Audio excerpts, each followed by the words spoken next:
marks 5 years since 26 students and staff members were killed at Sandy Hook Elementary School.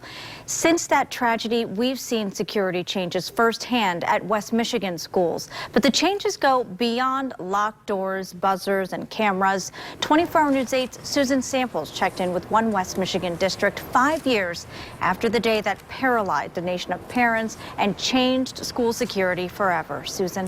Marley, many schools across West Michigan have upgraded security significantly since Sandy Hook, but we wanted to check back in with the district that Target 8 put to the test several years ago.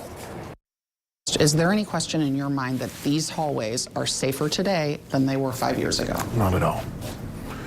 No, I think they're definitely safer than they were.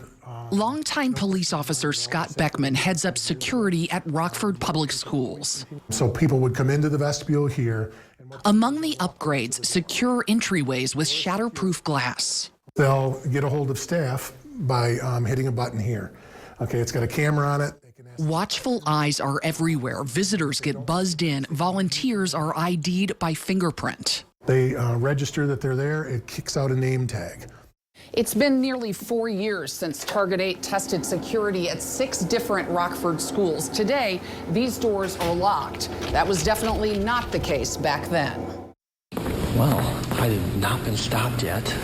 In half of the 6 schools, our testers were able to walk around inside undetected. At one school for 15 minutes. And I basically said this will never happen again. Superintendent Dr. Mike Scheibler, who had given us prior approval to do that security check back in 2014, says our testers would never make it inside today. There's no question that we are far beyond where we were 5 years ago. Physical security is just one piece of that pie. Scott Beckman's message for students and parents on this somber anniversary: stay vigilant. If you hear a potential threat, report it. It's a matter of getting the information to where it needs to be, so any concerns can be addressed immediately. If the threat is imminent, you should, of course, call 911. But Rockford has also instituted OK to Say, a new tip reporting system. There's more training for teachers and staff on what to do if there's active violence, and more mental health support and programs for students. Live in studio control, Susan Samples, 24 Hour News 8.